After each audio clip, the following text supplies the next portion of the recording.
Hello everyone, स्वागत करुच्च मो YouTube channel Odisha study hub रे। तो पिलाने आज आम पढ़ा +3 थर्ड सेमिस्टर जो पिला मानकर जेनेरिक इलेक्टिव 1 हिस्ट्री रही अछि। तो से आज वीडियोटी बहुत इंपोर्टेंट। तो देख आज देखिए आम यूनिट 1 रु बौद्ध धर्म और जैन धर्म विषय रे। तो आज आम बौद्ध धर्म विषय आलोचना करवा गौतम बुद्ध जीवनी और धर्म प्रचार। तो पूर्वर भी क्लास मैंने सारी जो मैंने देखनी प्लेलिस्ट को जाके देखी नेब। जो मैंने चैनल को प्रथम थर आसुँच चैनल को सब्सक्राइब करदे और बेल आइकन प्रेस कर ऑल नोटिफिकेशन ऑन करदे जहाँद्वारा परवर्ती वीडियो आप सर्वप्रथमे पाइपर। तो चलतु आज वीडियो को आरंभ करवा। गौतम बुद्ध।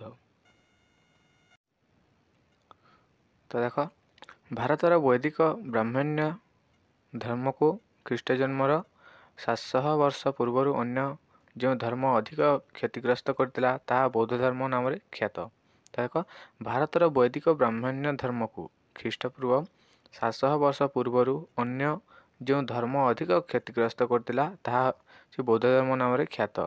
हिंदू धर्मर संस्कार पुनरुत्थान यही बौद्ध धर्मर अवदान अतुलनीय। यही धर्म कालक्रमे एशिया महादेश विस्तार लाभ करी धर्म जगत में एक गौरवमय अध्याय सृष्टि करने संगे संगे हिंदू संस्कृति को यथेष्ट प्रभावित करथिला। तो देख गौतम बुद्ध बौद्ध धर्मर प्रतिष्ठाता। तो 1 मार्क क्वेश्चन पड़ो बौद्ध धर्मर प्रतिष्ठाता किए। तो आंसर हो गौतम बुद्ध। गौतम बुद्ध होती बौद्ध धर्मर प्रतिष्ठाता। से ख्रीष्टपूर्व 567 बा 566 मध्य से ख्रीष्टपूर्व 567 बा 66 हिमालयर पाददेश अवस्थित कपिलावस्तु राज्यर लुम्बिनी उद्यान रे जन्मग्रहण करथिले। तांकर पितांक नाम थिला शुद्धोधन बा मातांक नाम थिला मायादेवी। शिशु जन्म हेबार मात्र 7 दिन पर मायादेवींकर मृत्यु हेबारु तांकर लालन पालन दायित्व तांकर विमाता महप्रजापति गौतमींक उपर न्यस्त थिला। गौतमींक नामानुसारे तांका नाम रहिला गौतम। तांकर पिता शाक्य मानकर नेतृत्व नेउथिले। गौतमଙ୍କ पिता शाक्य मानकर नेतृत्व नेउथिले। कपिलावस्तु एक साधारणतः राष्ट्र थिले मध्य शुद्धोधन एहार अधिपति बा मुख्य रूपे धन ऐश्वर्य राजप्रसाद और राजकीय क्षमता भोग करुथिले। देख कपिलावस्तु एक साधारणतः राष्ट्र थिले मध्य शुद्धोधन एहार अधिपति बा मुख्य रूपे धन ऐश्वर्य राजप्रसाद और राजकीय क्षमता भोग करुथिले। कहा गौतम बुद्धଙ୍କ पिता। तो देख तेणु गौतमंकर शैशव काल मुख्यतः कपिलावस्तुर प्रसाद मध्य भोग विलास और सुख साच्छेद मध्य अतिबाहित होता। सही अवसर में तांकु धनुविद्या तथा अन्यान्य सामरिक कौशल प्रभृति शिक्षा दी जाता। सही समय रे गौतम को धनुविद्या तथा अन्यान्य सामरिक कौशल प्रभृति शिक्षा दी जाता। मात्र एसबू सत्वे गौतम पिला दिनरू संसार प्रति उदासीन रहिबा संगे संगे सांसारिक सुख भोगविलास और आमोद प्रमोद प्रति सर्वदा विस्तृष्ण थिले। पिता शुद्धोधन पुत्र गौतमंकर संसार प्रति यही अनासक्त भाव लक्ष्य करी मात्र 16 वर्ष बयस यशोदार बा गोपा नामनी एक अनित्य सुंदरी कन्या सहित विवाह कराई। नाना प्रकार सामरिक बंधन और सुख मध्य निमज्जित रखापी सुबंदोबस्त मान करागला। गौतम को 29 वर्ष बयस बेले एक पुत्र संतान जात होता। मात्र एथिरे मध्य से संतुष्ट होई नथिले। पुत्र जन्म को एक बंधन मनकर नवजात पुत्रर नाम को सेथिपाई राहुल बा राहुलर अर्थ बंधन राहुल नाम नामित करथिले। समयर गति संगे संगे गौतम संसार प्रति अधिक विमुख हेले। अनित्य और सत्य संसार रे मनुष्य जीवन तांकु अधिक असार मन हेला। कपिलावस्तुर उपकंठरे विभिन्न समय से एक जराग्रस्त व्यक्ति एक रुग्ण व्यक्ति एक शबर दृश्य एवं परिशेष जड़े बंधन मुक्त सन्यासी को देखी संसार प्रति अधिक व्यथित हेली। प्रथम 3टी दृश्य गौतम को दारुण दुखीभूत करथिबा बेले प्रशांत चेता ନିର୍ଲିପ୍ତ ସନ୍ନ୍ୟାସ ଜୀବନ ତାଙ୍କୁ ଅଧିକ ଆକୃଷ୍ଟ କରିଥିଲା। ତେଣୁ ଜୀବନର ପ୍ରକୃତ ଅର୍ଥ ବିଷୟରେ ଗଭୀର ଭାବେ ଚିନ୍ତା କରି ଭୋଗବିଳାସ, ମାୟା, ମୋହ ଓ ଧନ ସମ୍ପଦକୁ ତୁଚ୍ଛ ମନେ କରିଥିଲେ। ଅପରପକ୍ଷରେ ସେ ସାମରିକ ବନ୍ଧନର ଅପ୍ରାକୃତିକ ପରିବେଷ୍ଟନୀ ମଧ୍ୟରୁ ମୁକ୍ତି ଲାଭ କରି ପ୍ରକୃତ ସତ୍ୟର ସନ୍ଧାନ ପାଇ ସନ୍ନ୍ୟାସ ବ୍ରତ ଅବଲମ୍ବନକୁ ଶ୍ରେଷ୍ଠ ପନ୍ଥା ରୂପେ ଗ୍ରହଣ କରିଥିଲେ। ତ ଏଇଟା ଏତେ ବି ଇମ୍ପୋର୍ଟାଣ୍ଟ ନାହିଁ, ତ ପଢ଼ିନେବ ପିଲାମାନେ, ଇମ୍ପୋର୍ଟାଣ୍ଟ ଟିକେ ଦେଖିନେବ। ତ ଗୃହତ୍ୟାଗ ଦେଖ, ଗୃହତ୍ୟାଗ ପରେ ଗୌତମ ବିଭିନ୍ନ ପଣ୍ଡିତଙ୍କ ସଂସ୍ପର୍ଶରେ ଆସି ବ୍ରାହ୍ମଣ୍ୟ ଧର୍ମର କୁସଂସ୍କାର ବିଷୟରେ ଆଲୋଚନା କରିଥିଲେ। ହିନ୍ଦୁ ଉପନିଷଦ ଓ ଆରଣ୍ୟକ ପ୍ରଭୃତି ଧର୍ମଗ୍ରନ୍ଥ ପ୍ରଭୃତିରୁ ସେ ଜ୍ଞାନ ଆହରଣ କରି କୁସଂସ୍କାର ଗୁଡ଼ିକର ଦୂରୀକରଣ ପାଇଁ ଆପ୍ରାଣ ଚେଷ୍ଟା କଲେ। ମାତ୍ର ସେଥିରେ ସେ ସନ୍ତୁଷ୍ଟ ନ ହୋଇ ଗୟା ନିକଟବର୍ତ୍ତୀ ଉରୁବିଲଠାରେ ନିରଞ୍ଜନା ନଦୀ କୂଳରେ ସେ କଠୋର ସାଧନା ଆରମ୍ଭ କରିଥିଲେ। ଦୀର୍ଘ 6 ବର୍ଷ କାଳ ଧ୍ୟାନମଗ୍ନ ରହି ଶେଷରେ ସେ ଦିବ୍ୟଜ୍ଞାନ ଲାଭ କରିଥିଲେ। ତ 1 ମାର୍କ କ୍ୱେଶ୍ଚନ୍ ପଡ଼ିବ, ଗୌତମ କେତେ ବର୍ଷ ଧରି ଧ୍ୟାନମଗ୍ନ ଥିଲେ? ତ ଆନ୍ସର୍ ହେଇଯିବ 6 ବର୍ଷ। ଦୀର୍ଘ 6 ବର୍ଷ କାଳ ଧ୍ୟାନମଗ୍ନ ରହି ଶେଷରେ ସେ ଦିବ୍ୟଜ୍ଞାନ ଲାଭ କରିଥିଲେ। ସେହି ମୁହୂର୍ତ୍ତରୁ ସେ ବୁଦ୍ଧ ବା ଜ୍ଞାନୀ ରୂପେ ପରିଚିତ ହେଲେ। ଦିବ୍ୟଜ୍ଞାନ ଲାଭ କରିବା ପରେ ଗୌତମ ବୋଧଗୟାଠାରୁ ଆସି ବାରାଣସୀ ନିକଟବର୍ତ୍ତୀ ସାରନାଥର ହରିଣ ଉଦ୍ୟାନ ଡିଅର ପାର୍କ ଠାରେ ତାଙ୍କର ପ୍ରଥମ 5 ଜଣ ଶିଷ୍ୟଙ୍କ ସମ୍ମୁଖରେ ପ୍ରଥମ ଧର୍ମବାଣୀ ପ୍ରକାଶ କରିଥିଲେ। ଏହି ପ୍ରଥମ ପ୍ରଚାରକୁ ଧର୍ମଚକ୍ର ପ୍ରବର୍ତ୍ତନ ବୋଲି କୁହାଯାଇଥାଏ। ତ ଦେଖ, ଧର୍ମଚକ୍ର କାହାକୁ କୁହାଯାଏ ବୋଲି ପଢ଼ିଲେ ଲେଖିବ, ଦିବ୍ୟଜ୍ଞାନ ଲାଭ କରିବା ପରେ ଗୌତମ ବୁଦ୍ଧ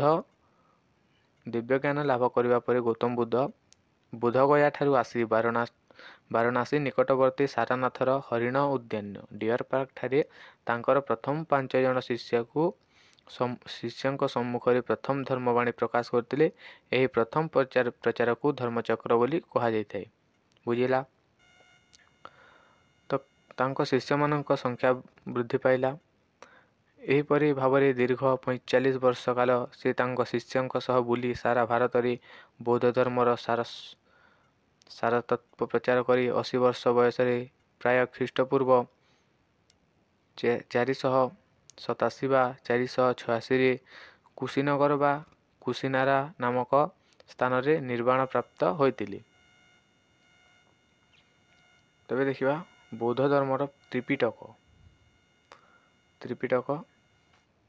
ବୌଦ୍ଧ ସଂଘ ବୌଦ୍ଧ ଧର୍ମ ସହିତ ସମ୍ପୃକ୍ତ ନୀତିବାଣୀ ଗୁଡ଼ିକୁ ଏକତ୍ର କରି ଲିଖିତ ଆକାରରେ ପ୍ରକାଶ କରିବା ଉଦ୍ଦେଶ୍ୟରେ ବିଭିନ୍ନ ସମୟରେ 4ଗୋଟି ସାଧାରଣ ସଭା ଜେନେରାଲ କାଉନସିଲ ଆରମ୍ଭ କରିଥିଲେ। ଏହା ମଧ୍ୟରୁ ପ୍ରଥମ ସଭା ରାଜଗୃହଠାରେ ଅନୁଷ୍ଠିତ ହୋଇ ସୂତ୍ର ଓ ବିନୟ ନାମକ 2ଟି ପିଟକ ସୃଷ୍ଟି ହୋଇଥିଲା। ବୁଦ୍ଧଙ୍କ ମୃତ୍ୟୁର 100 ବର୍ଷ ପରେ ଦ୍ୱିତୀୟ ସାଧାରଣ ସଭା ଆରମ୍ଭ ହୋଇଥିଲା। ଅଶୋକଙ୍କ ସମୟରେ ତୃତୀୟ ସାଧାରଣ ପରିଷଦ ପାଟଲିପୁତ୍ରଠାରେ ଅନୁଷ୍ଠିତ ହୋଇଥିଲା। ପୂର୍ବୋକ୍ତ 2 ପିଟକ ସହିତ ଅଭିଧର୍ମ ନାମକ ଅନ୍ୟ ଏକ ପିଟକକୁ ସଂଯୁକ୍ତ କରାଗଲା।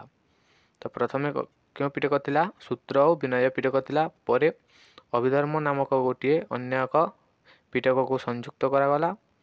ବୌଦ୍ଧ ଧର୍ମର ପବିତ୍ର ଧର୍ମଗ୍ରନ୍ଥକୁ ତ୍ରିପିଟକ ବୋଲି କୁହାଯାଇଥାଏ। ଏହାର ପ୍ରଥମ ଭାଗ ହେଉଛି ସୂତ୍ର ପିଟକରେ ବୁଦ୍ଧଙ୍କର ଥିଲା। ତ ଦେଖିବା ହୀନଯାନ ବା ମହାଯାନ।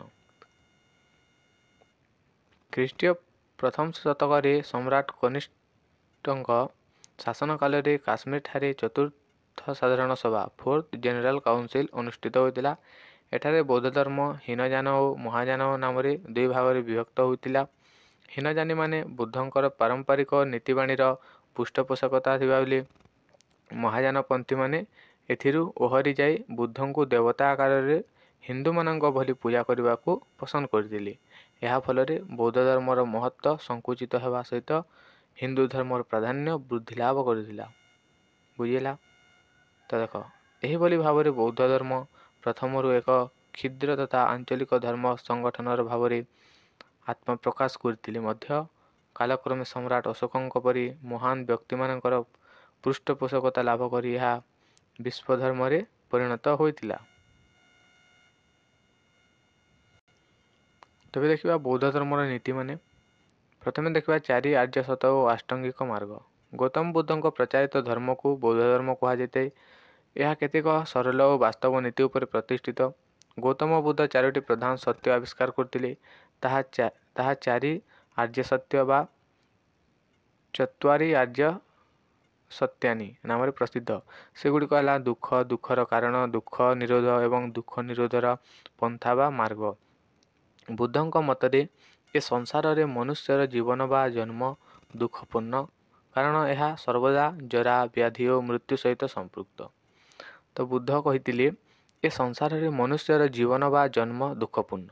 କ'ଣ କହିଲେ? ଏ ସଂସାରରେ ମନୁଷ୍ୟର ଜୀବନ ହେଉଛି ବା ଜନ୍ମ ଦୁଃଖପୂର୍ଣ୍ଣ, କାରଣ ଏହା ସର୍ବଦା ଜରା, ବ୍ୟାଧି ଓ ମୃତ୍ୟୁ ସହିତ ସମ୍ପୃକ୍ତ ହୋଇଥାଏ। ଏ ସମସ୍ତ ଦୁଃଖର କାରଣ ହେଉଛି ଆଶା ଓ କାମନା।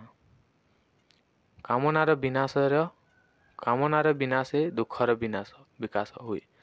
ଏପରିକି ମୃତ୍ୟୁରେ ମଧ୍ୟ ଦୁଃଖର ଶେଷ ହୁଏ ନାହିଁ, କାରଣ ମୃତ୍ୟୁ ପରେ ମନୁଷ୍ୟର ପୁନର୍ବାର ଜନ୍ମ ଲାଭ କରି ନିଜର ଆଶା ଓ କାମନା ଜନିତ ଦୁଃଖ ଭୋଗ କରିଥାଏ। ସେହି କାମନା ବା ଆଶା ଓ ତୃଷ୍ଣାର ଅବସାଦ ପାଇଁ ଗୌତମ ବୁଦ୍ଧ ମାର୍ଗ ବା ପନ୍ଥା ନିର୍ଣ୍ଣୟ କରିଥିଲେ। ତ ଏଇଟା ଥିଲା। ତ ଦେଖ, ସେଥିପାଇଁ ସେ 8ଟି ମାର୍ଗର ଆଶ୍ରୟ ନେବାକୁ ନିର୍ଦ୍ଦେଶ ଦେଇଥିଲେ। ସେଗୁଡ଼ିକ ହେଲା ସତ୍କାର୍ଯ୍ୟ, ସତ୍ଚିନ୍ତା, ସଦ୍ବିଶ୍ୱାସ, ସଦ୍ବାକ୍ୟ, ସଜ୍ଜୀବିକା, ସତ୍ଚେଷ୍ଟା, ସତ୍ସଂକଳ୍ପ ଓ ସତ୍ ଧ୍ୟାନ।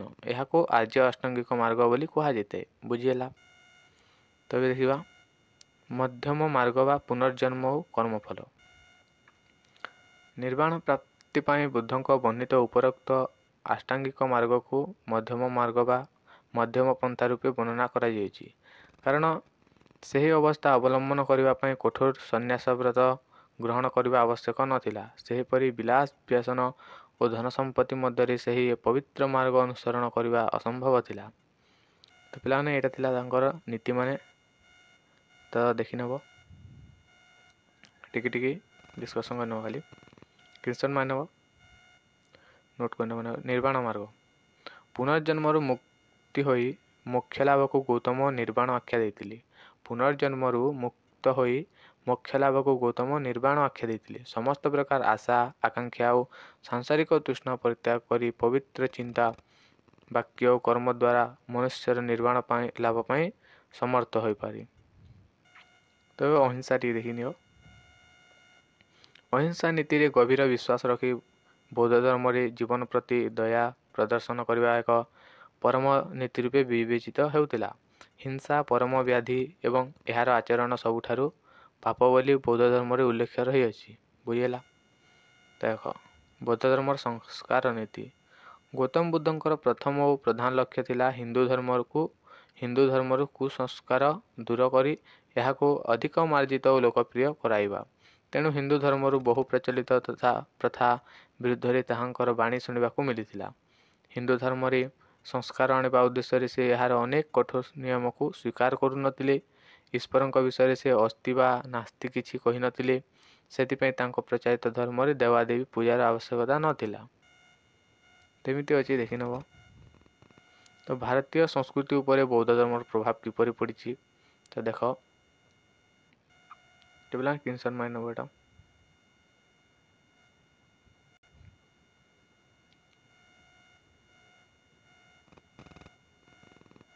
ସ୍କ୍ରିନଶଟ୍ ମାରିନେବ।